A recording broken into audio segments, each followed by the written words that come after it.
Hello, my little hummingbirds. How you doing today? Today I'm going to be doing a rather serious video, one that I think is very, very important to do. And without a whole lot of hoopla beforehand, before I even mention this very serious subject, I just want to say something that is not being mentioned in any of the discussions that I've heard. And I haven't heard this mentioned anywhere on YouTube or anywhere at all. And someone needs to say this. My parents taught me something that is very, very valuable. And they taught me that you are not your parents. So that's what I want to say to the precursor to this video. And anything else that you might watch over this subject, just remember that you are not your parents. But that extends to, that is also true for, you are not your grandparents. You are not your cousins. You are not your uncles. You are not your aunts. You are not, and anyone, you are yourself.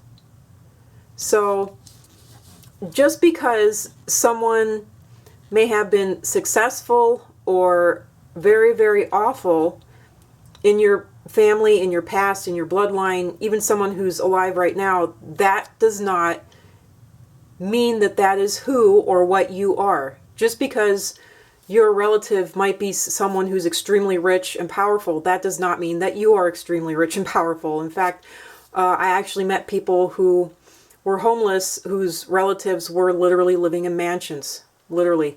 And the same is true for if you have a relative that's locked up in jail, that does not mean that you're a criminal yourself. That does not, their evils are not your evils, their goods are not your goods. You are your own person and you are your own self. And that extends to grandparents and great-grandparents and great-great-grandparents and all the way back. And having said that, I just want to say also that you today have your own beliefs and your own feelings and your own thoughts and your own ideas. So just because someone in your family may have believed a certain way doesn't mean that you believe that way now. And just because someone may have felt a certain way doesn't mean that, that you feel that way now. And that goes with, having praise on your hands or having blood on your hands. I don't know how else to put it. So, like I said, being some rich, wealthy, well-praised person or being some criminal who's destitute and hated, that is not, who and whatever these other people were in your past, that is not you. So that needed to be said before I started this video. Now, I'm going to read a book here today, and that is very important.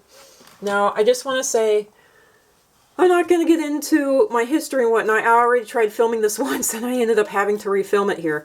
And I'm not going to get into my personal life or my history or anything else like that because I go off on tangents, very long tangents. And so, but thankfully I have been good at writing poetry and therefore putting things succinctly and just cutting to the chase. So to cut to the chase, I went to school down in Oklahoma for my elementary years, and I also took some college classes in Oklahoma. And in fact, I actually got an associate's degree in Oklahoma is what I actually did. So, and the entire time that I was in Oklahoma, I was never taught this. I was never taught this in any of my elementary schools, any of my elementary classes. I was never taught this in college.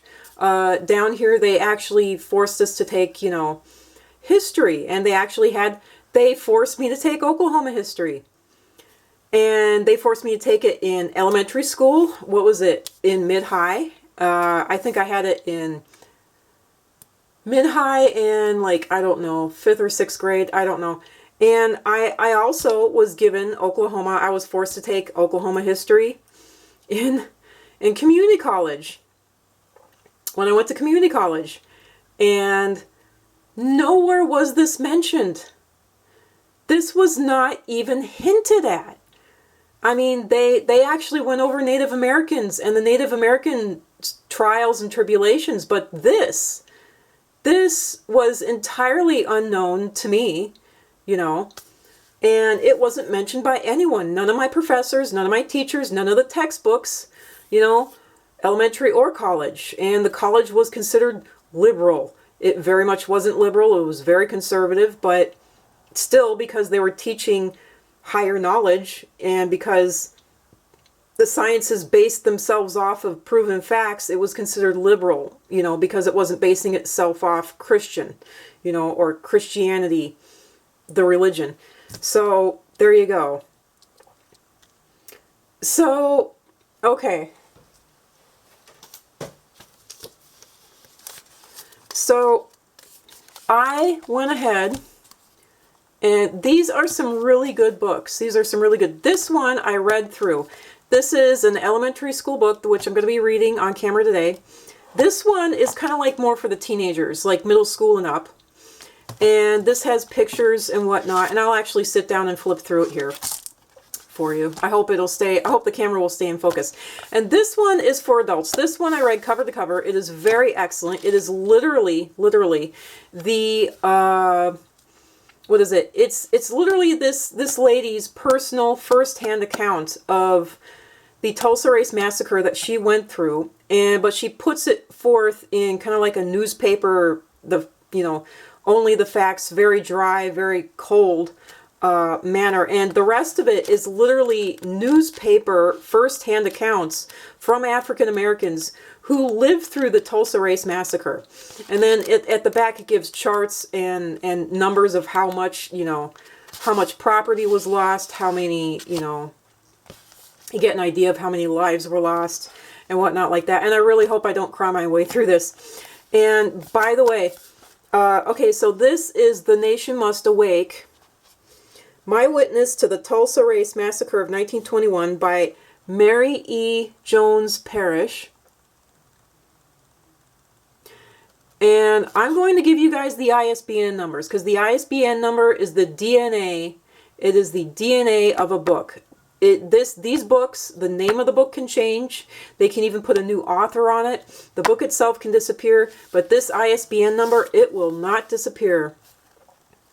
I hope the camera will focus for me.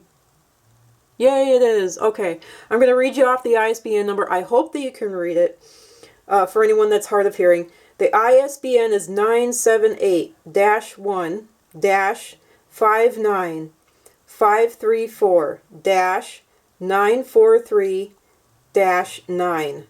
That is the ISBN number, and I hope that you can read it. That looks pretty clear to me on camera right here. Yep, it's focusing in on that. So I hope that you can read the ISBN number. This is very important.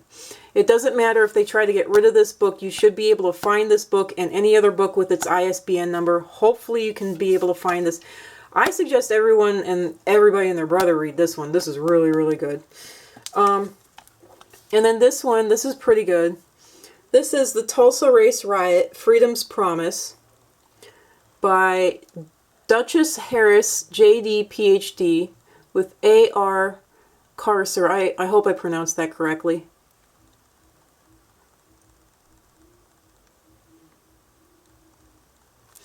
And the ISBN for this one, I'll hold it up for the camera, and I'll try to read it here, 978-1- what is that? 5321-1880-7. So I hope that you can catch that. And if you're having a hard time with it, just rewind the video. So, because I got to get on with this because it's already 10 minutes long. This video is probably going to be an hour, so. And then this one, which is what I'm going to be reading today, is called Unspeakable, The Tulsa Race Massacre. And let me see, so the author is up here. By Carol Boston, Weatherford, and Floyd Cooper. So that's kind of nice. It's all with the title. And this, the ISBN, so even if they change the name and everything else trying to get rid of this book, you can still search the ISBN. You should be able to get your hands on it. It is 978-5415-8120-3. So hopefully you're able to see that while I rattled off those numbers, and if you need to, you can go ahead and rewind the video and repeat what I said in case you're not able to see that too well. But this is the book I'm going to be doing today. I'm going to be reading, and here's the back of it. And I just hope to God that I don't start crying my brains out. So, and if I do, there's going to be quite a lot of cuts in this. So, so there we go. And before I start reading this, I'm just going to flip through this book here, because this one actually has some pictures. This one, it really doesn't have much in the line of pictures. It's entirely, you know, I mean, there's the charts in back of all the property that was lost. See, partial list of losses sustained by victims of the Tulsa riots. And then, you know, so it's, you know, it's nothing but words. My mom's reading through it currently.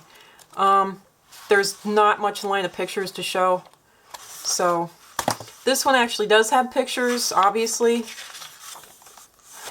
Poor guy, no arm. And this is pretty good.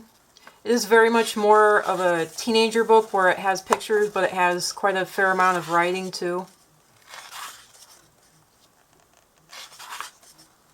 So there's all of that.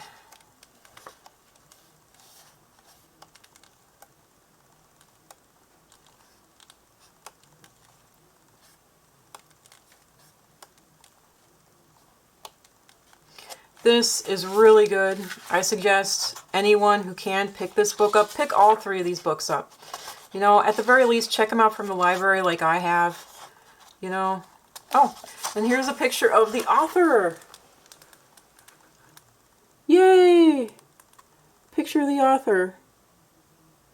And I guess that's the someone else. I guess she did the AR carrier.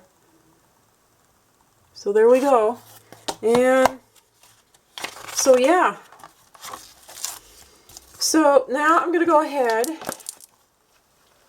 and try not to cry my way through this. So, woo, sorry about that bump in the table there. So here we go. Oh, and I'm about to cry to just begin it. Unspeakable, the Tulsa Race Massacre. And being an artist, I have to admit, I can't help but I am really drawn to this. This is beautiful. It looks like it was done in soft pastels. That is just gorgeous.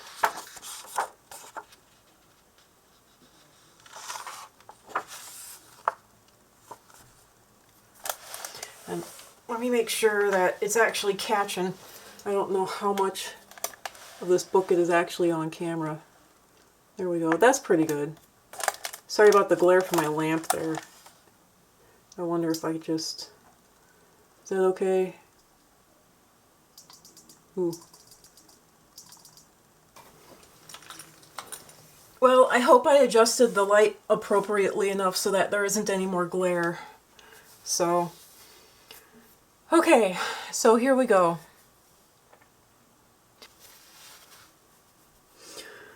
Okay, sorry, I don't know what happened there. My camera quit.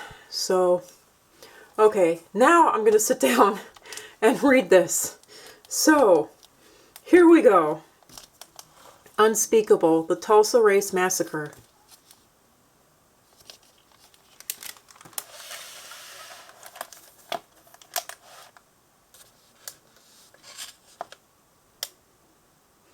And I hope that this thing can stay focused while I read this thing.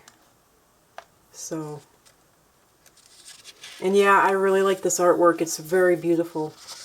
Looks like it was done in chalk pastels. So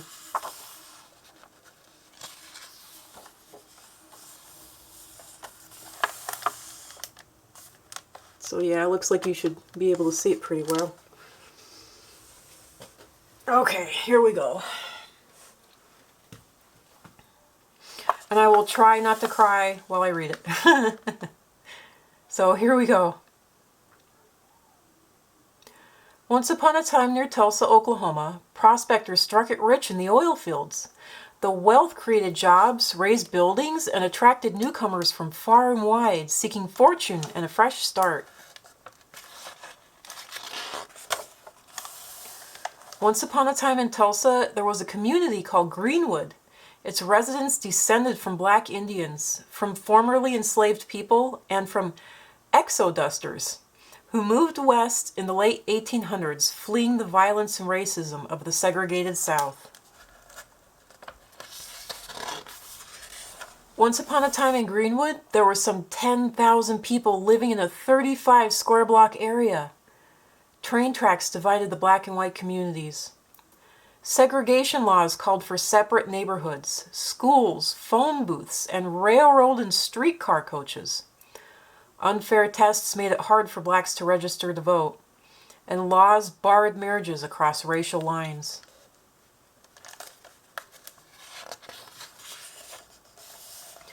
So many black businesses cropped up along a 1-mile stretch of Greenwood Avenue that educator and business leader Booker T. Washington called the area the, quote, Negro Wall Street of America, unquote. The name later became Black Wall Street, and the community kept thriving.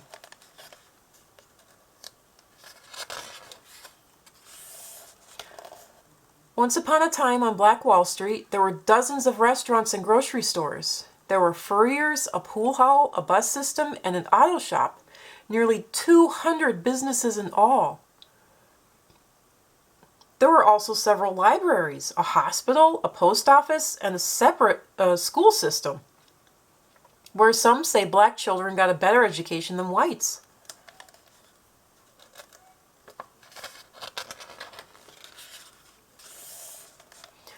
There were 2 black-owned newspapers, the Tulsa Star and the Oklahoma Sun, and over 20 churches, and 15 black doctors, including Dr. A.C. Jackson, the most able black surgeon in the nation.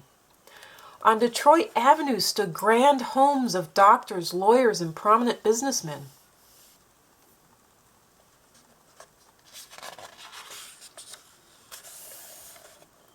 Once upon a time in Greenwood, there were barber shops and beauty salons. Miss Abel's Little Rose Beauty Salon boomed. On Thursdays, when maids who worked for white families got coffeed on their day off and strutted in style, up and down Greenwood Avenue. The soda fountain at Williams Confectionery was the backdrop for scores of marriage proposals.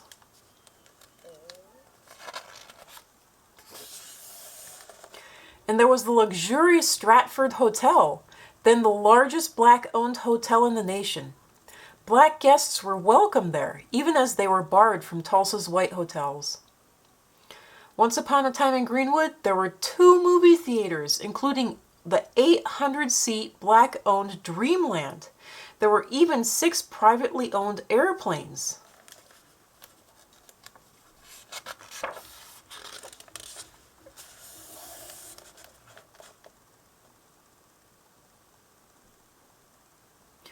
But in 1921, not everyone in Tulsa was pleased with these signs of black wealth.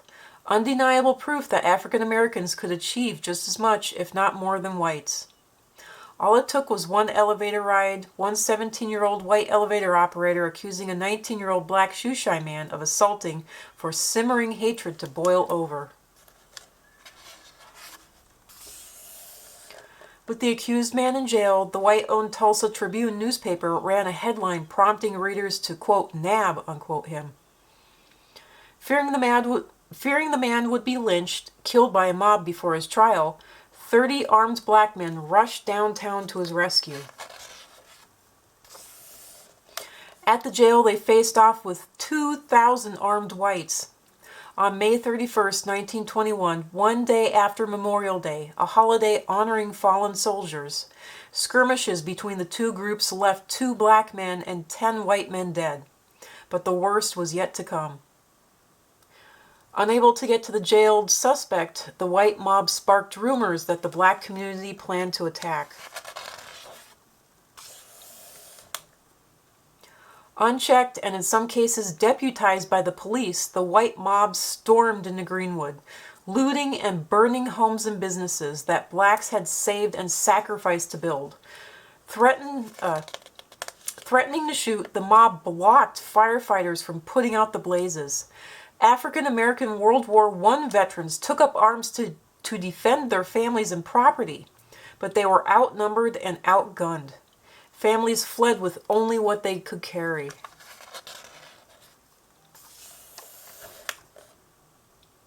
Once upon a time in Greenwood, up to 300 black people, including Dr. Jackson, were killed. Hundreds more were injured. More than 8,000 people were left homeless. And hundreds of businesses and other establishments were reduced to ash. The police did nothing to protect the black community. When the National Guard arrived the next day, all that was left to do was put out fires and move thousands of black residents into camps outside of Tulsa. As their community lay in ruins, black residents had to carry passes to enter the city. In the days and weeks that followed, some black Tulsans left and never returned. Others stayed and rebuilt the Greenwood community, only to witness its decline in the 1960s.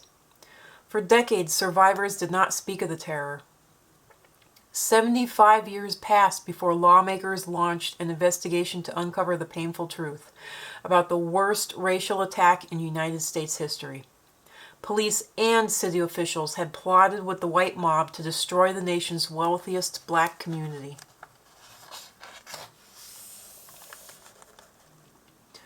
Today, Tulsa's Reconciliation Park remembers victims of the 1921 massacre and recalls the role of African Americans in Oklahoma history.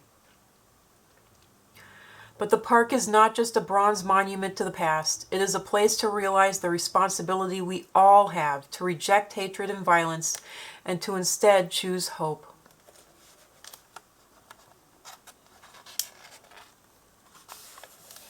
And that's it. And then it gives some pretty long and intricate, information, more for adults, but, you can definitely read it to your kids. An author's note and an illustrator's note.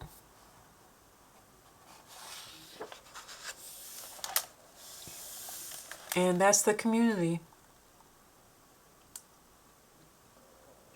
after it was burned down.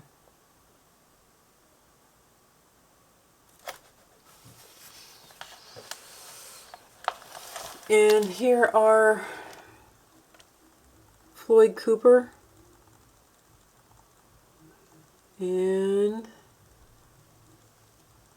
Carol Boston Weatherford.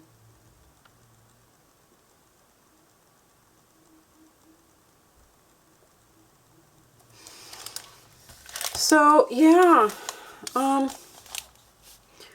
I hope that this book was eye-opening for everyone. I hope that it was educational, and I hope that it helped anyone that watches this out, and that it answers questions that you might have had.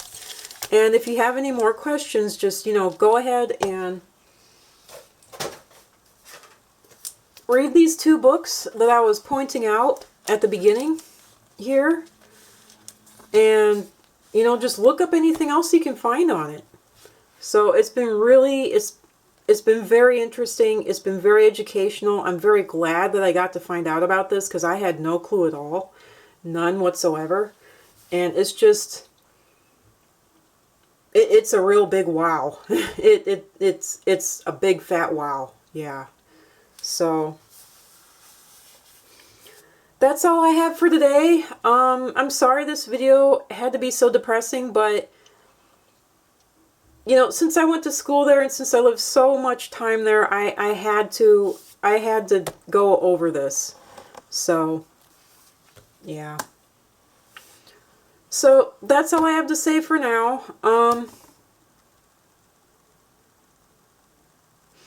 And I don't know what to say other than my usual sign off. You know, Nanu Nanu, live long and prosper. And remember what Mr. Rogers said, it's you I like, it's every part of you, it's your core, it's your soul, it's your heart, it's your personality, it's you. And I always paraphrase that. And remember what my friend said, laughter and happiness save lives. And, you know, what I say, may you be like a squirrel with your home always safely hidden and your cheeks always full of nuts. Or at least your cheeks always well packed full of food. So, yeah. I really don't know what else to say to this, but I'm glad that I finally got to do this because I've been needing to do this for a long time. And even though I had to read this over twice, and even though my second reading is not the best, I am glad that I managed to read it. So, yeah. Bye. Love you lots. Bye. I'll see you on the next video.